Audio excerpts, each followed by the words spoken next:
Okay, go ahead, Frank. Good morning, everybody. I'd like to call the meeting to order. The Environmental Health Registration Board is convening at 9:02 a.m. on March the 5th, 2021 at the Health Licensing Office in Salem, Oregon, or by telephone/conference call. I'll now call roll. Frank Brown, present. Rhonda Robb. Present. Thank you, Rhonda. Scott Hoover, good morning. Sorry, Scott. I see you, Scott, but I didn't hear you. Oh, I'm sorry, I'm here. Thank you. Bonnie Simpson. I'm right here. Thanks, Bonnie. Hi. And Jonathan Schott, I believe, is not present today. Correct. Correct. Members, when you wish to speak, please state your last name for the record. For the record, public members calling in to the public phone line are asked to email April Fleming at, and I'm hoping this was provided, but april.fleming@ehsa.state.or.us, and provide your first and last name. Public and interested party feedback may be heard during the public interested party feedback period if indicated on the agenda. Everyone is asked to use appropriate language, manners, and protocols when conducting board business. The meeting is called to order, and if I had a gavel, that would be what you would hear. Okay, Frank. So this is Sylvie. First item on the agenda is to approve the agenda. So if somebody other than Frank could make a motion to approve the agenda. This is Rob. I approve the agenda. And a second? I have a second. Simpson will second. Thank you. I have a motion and a second. I doubt if there's any discussion. Any real quick discussion? Okay. All in favor of approving the agenda as set forth? Say aye. Aye. Opposed? All right. Motion to approve the agenda passed. Go ahead, Sylvie. All right. Go ahead. I'm talking too much. Go ahead. No, you're fine. Next item on the agenda is approval of another 2021 meeting date. So we set aside October 1st at 9 a.m. As long as that doesn't conflict with anybody's schedule, we need a motion to approve that date. Simpson, I motion to approve October 1st as the meeting date.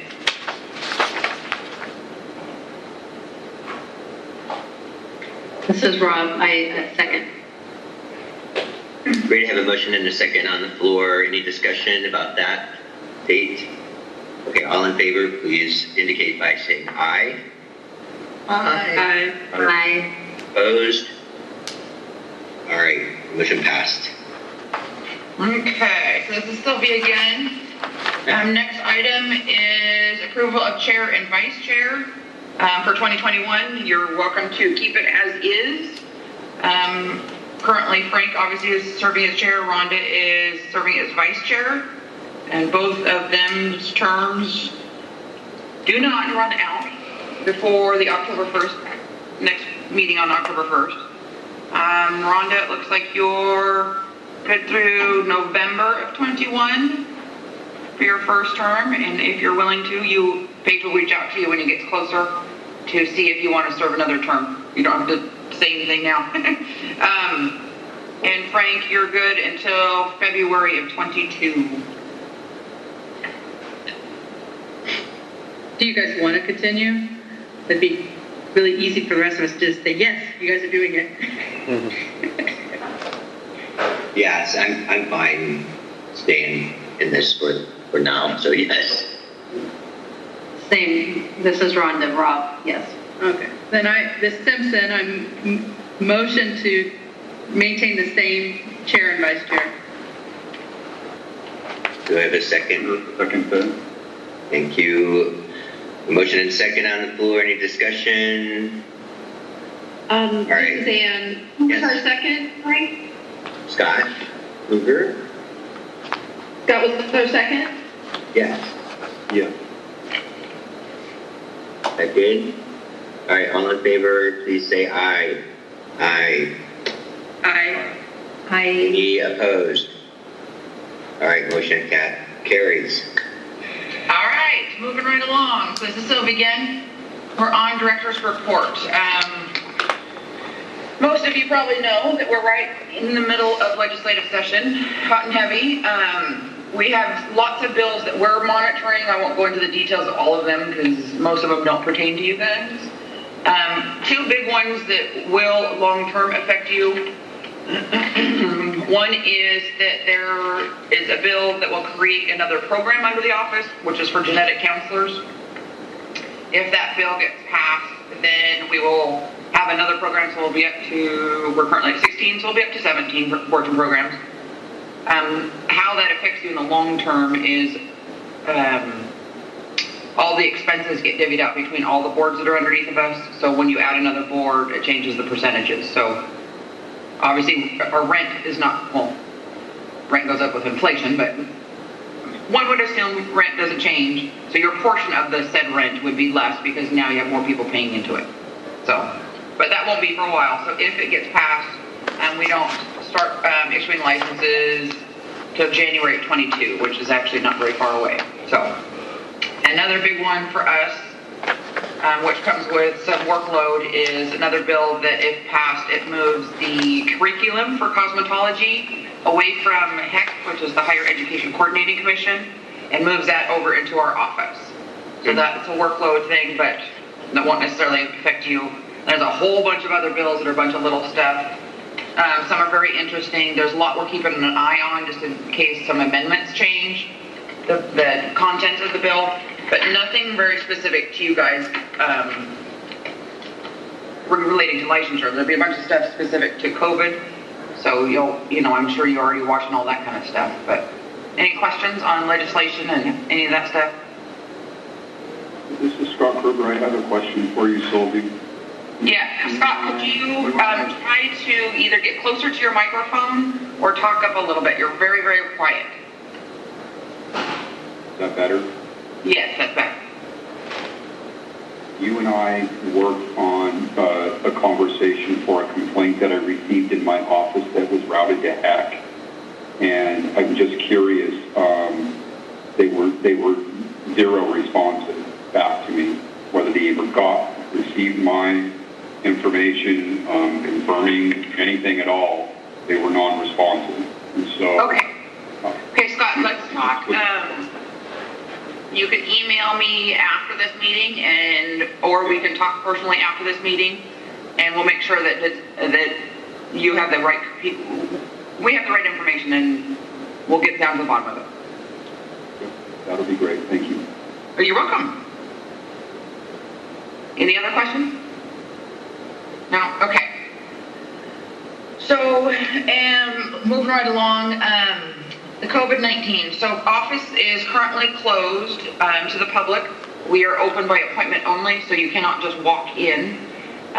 Marion County did recently get dropped down a level, so we're trying to, because when we were at the highest level, I can't remember all the exact terminology, but the highest level, we really had to limit how many people were in our building. Now that we've moved down a level, we're allowed to have a few more people in our building.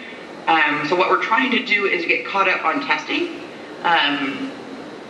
because with limiting how many people can come into the office, it limits how many people can take a test. So obviously not all of our machines are being occupied, and so, but we're getting behind. And so we're gonna hopefully get some, schedule a couple days where we're gonna open up our conference room and our board room and allow for paper exams to try and get caught up. So that's a big thing for us. Any board, any licensee that needs to take an exam still comes into the office. Obviously your environmental health specialists don't take a test with us. They take the national exam, so it doesn't really affect you guys much. But then the other thing is, all renewals have to be either done online or through the mail. We do make exceptions if somebody needs to come in and has to come into the office, but it still has to be an appointment. You can't just walk in the door. So, other than that, how are you guys all doing with COVID?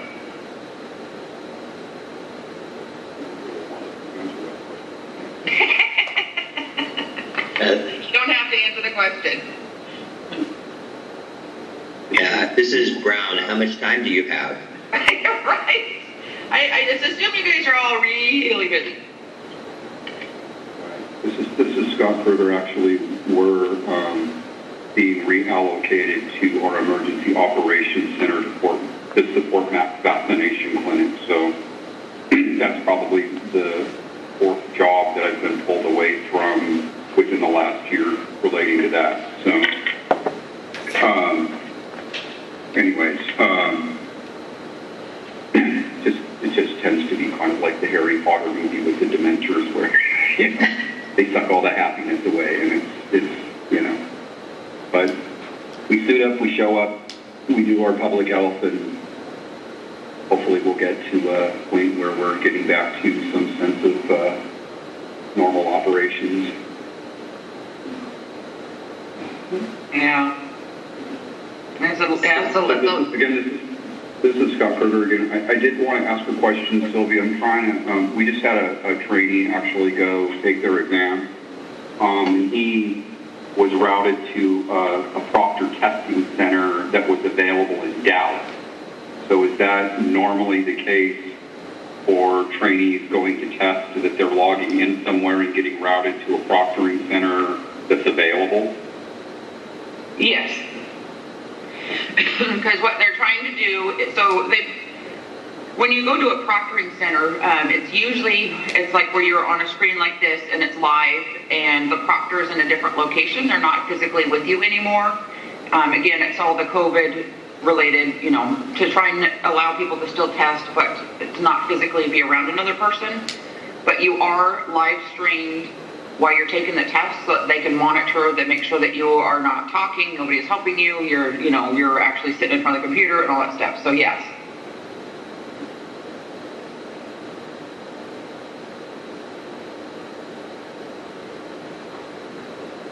Okay.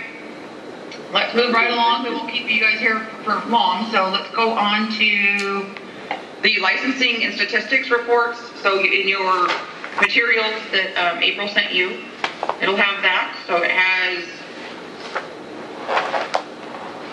the licenses issued up on the top, renewals process on the bottom. I won't go through all the details, but if you have questions, please stop me and ask.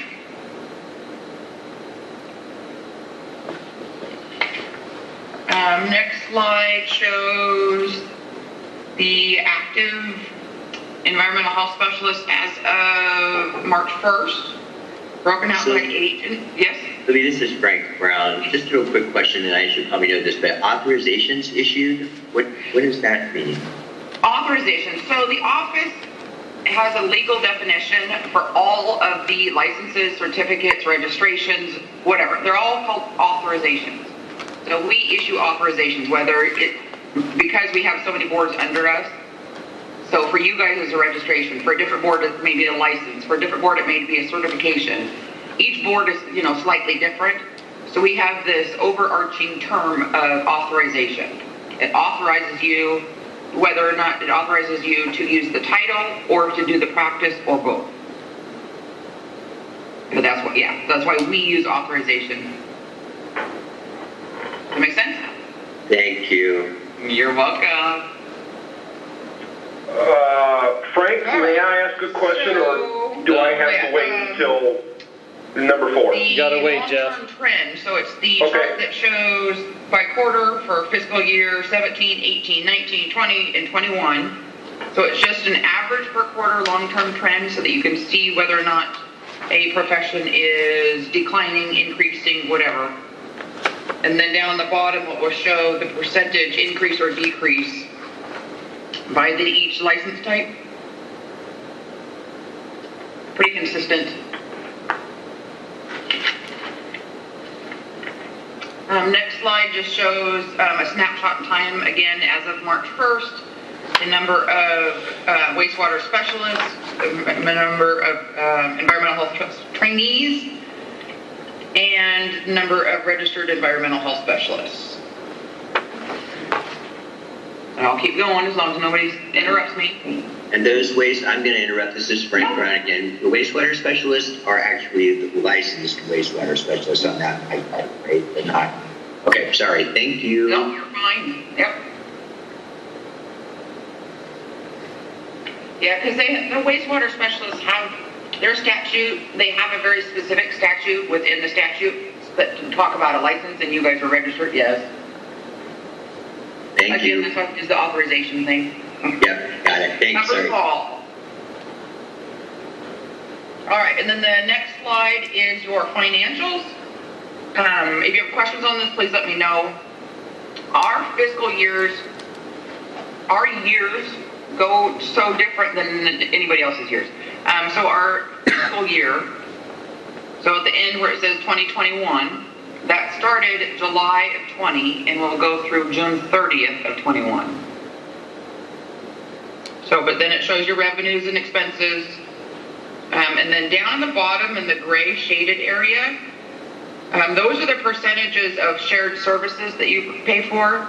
So that top one where it says shared assessment, where when you went from 0.4 to 0.371 to 0.379 to 0.376, that's the number that will change when that new program comes on, because you will now have another board paying into, and shared assessment is anything that is shared between all 16 boards and programs.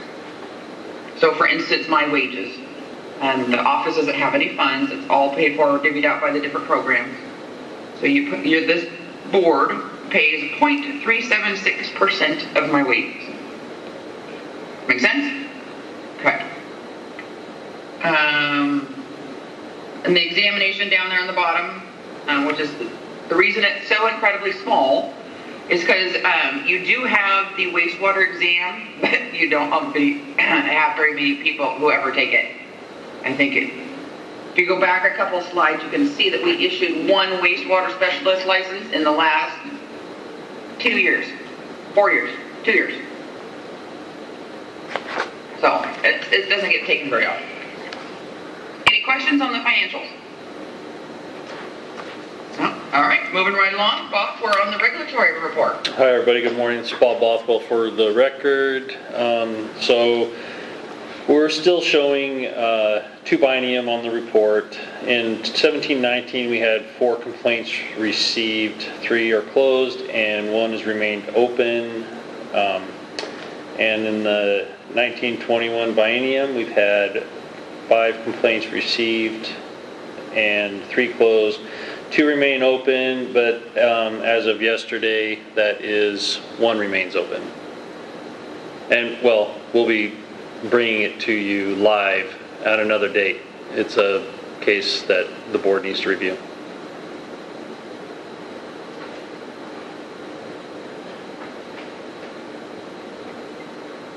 Any questions for Bob?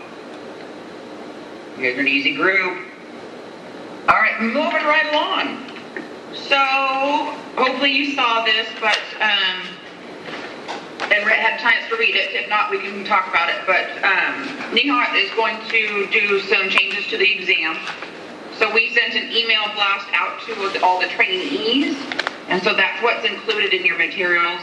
And in that email blast was the actual letter from NEHA about what they're doing and links and all that stuff. So those trainees that are currently registered with us know about it, hopefully. And hopefully their email didn't go into a junk box, but they are going to update the national exam, so we wanted to make sure that the trainees all knew that and were prepared. But if you have questions on it, you're welcome to ask. If not, we'll move on. You guys are an easy group. All right. Let's go to, we're on item number 4, which is the public and interested parties feedback. So Bob, will you unmute yourself and see if Jeff would like to make a public comment? And if so, then Frank's going to need to read the script for that. But if he does not need to want to comment, then Frank doesn't have to read it. Jeff, you still there? I am here. Did you? I just have a question, and/or if it's So we need to Way too- hey Jeff, we need to read you. Please do. We need to read Yeah, into the that's fine. public Go. session. Go ahead, Frank. Yep. Go ahead. Hi, this is Frank Brown. At this time, the Environmental Health Registration Board will hear public interested parties' feedback. Members of the public, please wait until you've been recognized. Once recognized, please state your name and affiliation to the board for the record. Good. Do you recognize Jeff? Yes, Jeff. Okay, Jeff, go ahead. Jeff Freund here. You guys said it's way too easy, so I figured I'd hop on this morning and mix stuff up so that you guys didn't think it's all too simple. No, actually, the only question I had, since I'm not seeing the same documents you have, is what are the current numbers, REHSs and trainees, so I can take that updated number to OEHA?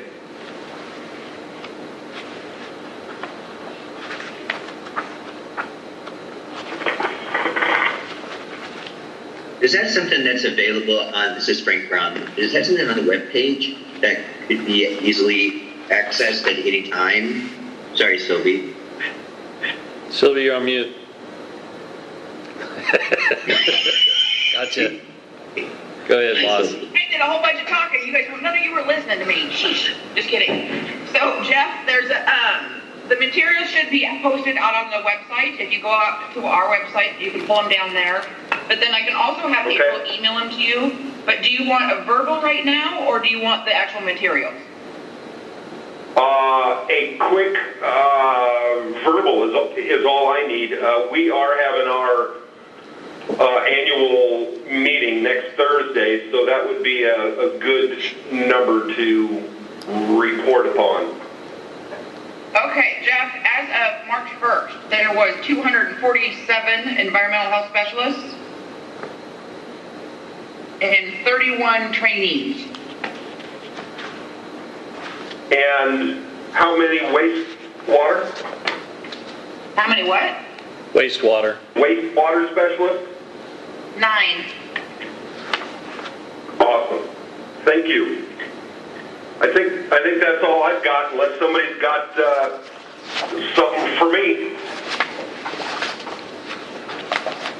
Everybody's shaking their head no. All right. Bob, is there Thanks all. Yeah, is there Thanks, anybody Jeff. else You on bet. the phone? Hi, this is Bob Bothwell with the Health Licensing Office. Is there anybody else on the phone that would like to make a comment?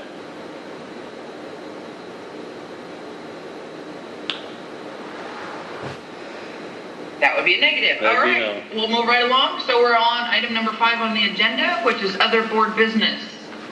Is there anything anybody wants to bring up, or anything that you want us to make sure is on the agenda for the October 1st meeting?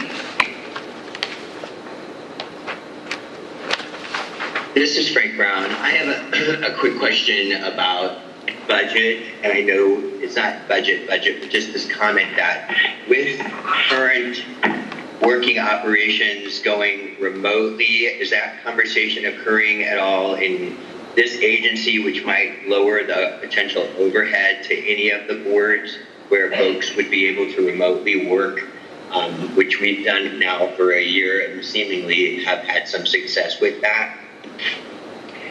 So statewide, yes. So remember, we're all state of Oregon employees. So things happen a little slowly, but yes, that is the goal, is to have as many people work remotely as they can. It won't necessarily save us on rent or any utilities kind of thing, because we have to have that office open for the public. So I'm sure there's other places because remember, we're part of public health, which is part of health authority, which is very large. One would assume that there are other buildings that may not necessarily have to, be occupied anymore.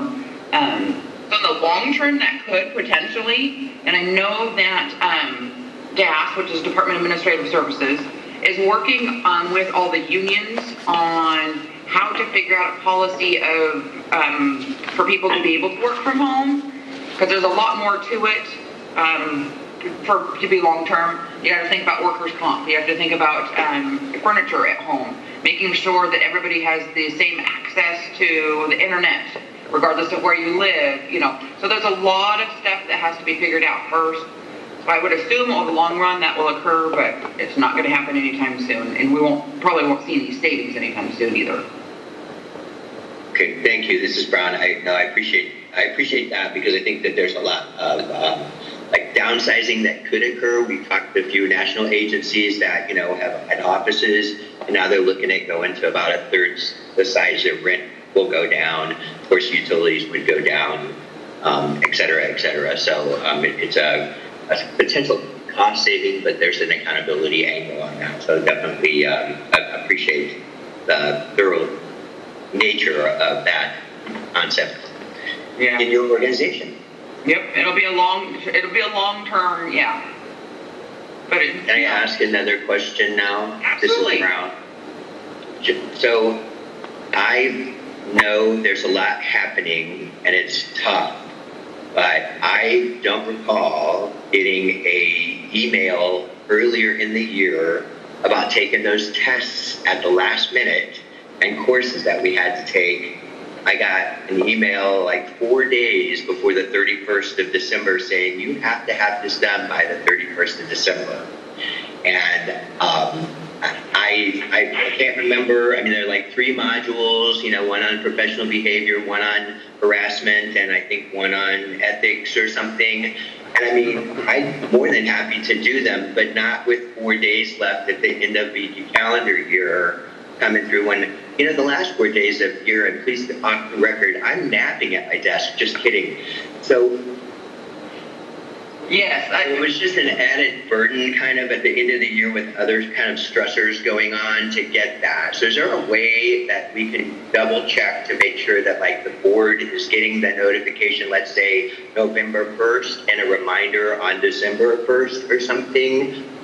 Because I think it would help us all. And you would see me smiling more, which is something I know that you long to have as a goal for my practice. Okay, so yes, and I agree with you. So those, yes. So that those did not come from our office, and we all have to take, all of us employees, including you as board members, have to take those same trainings too. Yes. But I think that they were sending out all the emails all along to employees only, and all of a sudden realized, oh God, everybody who hasn't taken it is board members, because we haven't been updating the board members. Okay. So I think that's why you got the last minute, because all of us staff get those emails constantly. Because, but I think that whomever is in charge of making sure everybody does that training, which I'm assuming is the training unit with health authority, but I think that they all of a sudden realized that all the board members are the ones who hadn't taken it, because they hadn't told the board members, hey, you need to take this.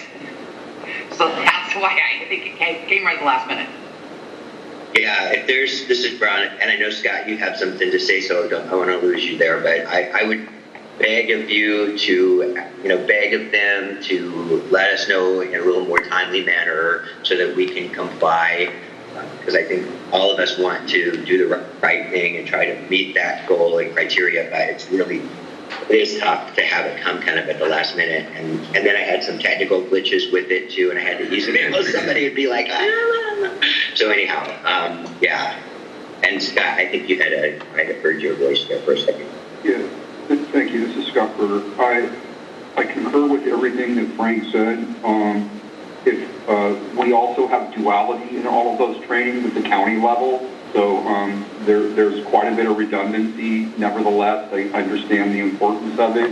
But if you could send those links now, I would prefer to get that done sooner than later. We're already in a new year.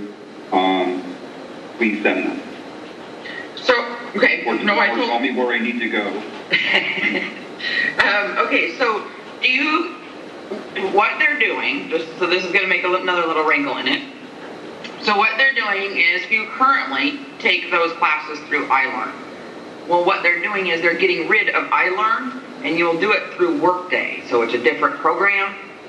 So there's no point in going out and trying to do it now or to update any information now because they're going to migrate it all over, and I do believe they're going to do that in June. So that July 1, all trainings will be done through Workday versus iLearn. So it's going to cause even more of an issue. So but when we get that information, I'd say I'd definitely like send it to your go way. on the record as saying as soon as their information's available and those trainings are made available, send them over, because I am a big advocate of getting them done sooner than later. No, absolutely. Yep. And this is Brown again, since I seem to have the bigger mouthpiece today. I get more folks contacting me, and I just want to remind the board, because I think this is what I've understood, and I want you to help me with this, Sylvia and Bob and Tina and Ann and April. I feel like I'm in romper room sometimes, with this. Do you guys ever do the romper room and you see people? And anyhow, people contact me because they know I'm the chair of this board and ask me for interpretations or understanding of, licensing and what their people need to do. My answer to them is, I am not the health licensing agency. I am the chairperson of this board, and we are really just, and I don't know how I say this, but I said, our role is really to work with them on mostly legal issues that happen and, evaluate things like that. I hope that, I think everybody understands that on the board, but I think that's the appropriate response to give.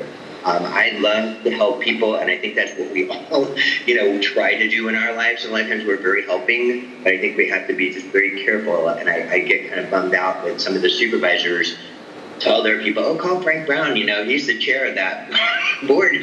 And I'm like, well, I'm the chair, but here's the email for, I think it was Derek that was the criteria person. I said, well, his email is right on the webpage. So I emailed him because my address changed. And I said, I don't know what to do, And he's like, just email your address. He was super nice. Shout out to Derek. But just a reminder, or a little bit of a conversation about kind of that. Sometimes we get put in, we're a smaller group, a little bit of an ethical dilemma when folks are asking us, for help, but our help really is coming from you all at the agency. So any comments on my dissertation? No, that's perfect. It says, you don't want to give an answer because then they're going to say, well, Frank said, And so, yeah, always send them our way. For one, if we're getting a whole bunch of the same questions from a bunch of different people, then we need to address it. But we don't know if there's questions if they're not asking us. So we can either get the email, an email out to everybody to clarify something. We can get something on the website. But yeah, send them our way so that they're not getting information directly from you. I mean, and this is, oh, sorry. I actually did that to Frank one day, and he gave me that exact response. Yeah, Frank's not the all-knowing of the board, but and I do recall you all saying that we're not to talk about board meetings outside of the board, unless we have permission to do so. So I can I hear things, but I don't give any information. If they need board information, then they should be reaching out to you guys to get those interpretations, not us. Correct. Yes. Yeah, I think and this is Frank Brown again. I mean, again, I want to recognize the fact that we're all helping individuals. I believe that, as public servants we tend to want to try to help people, and that's wonderful. But again, we want to make sure that we stick within our kind of mode or territory and let the office handle those types of questions. Because I don't issue anyone license, so it's not going to happen. I just want to also mention really quickly that I'm grateful for the latitude that the Health Licensing Office has given for training and information, extending, I think, some courtesies for COVID operations. That wasn't covert operations, COVID operation. Okay, not misinterpret that word. That's been really nice, and it's helpful. I think a lot of people, they've been stuck at home, or they can't go to a training somewhere, and so there's been a lot more latitude and communication around that. I just wanted to say thanks for that, and communicating to the professionals about what is expected now, and behaviors and work-related, professionally related activities. So anyhow, thank you. You're welcome. Anything else from anyone? All right. Well, Frank, you've got a closing script because that was all that was on the agenda. Hang on just a second. Hi, everybody. This is Frank Brown. The Environmental Health Registration Board meeting is adjourned at 9:38 a.m. All right.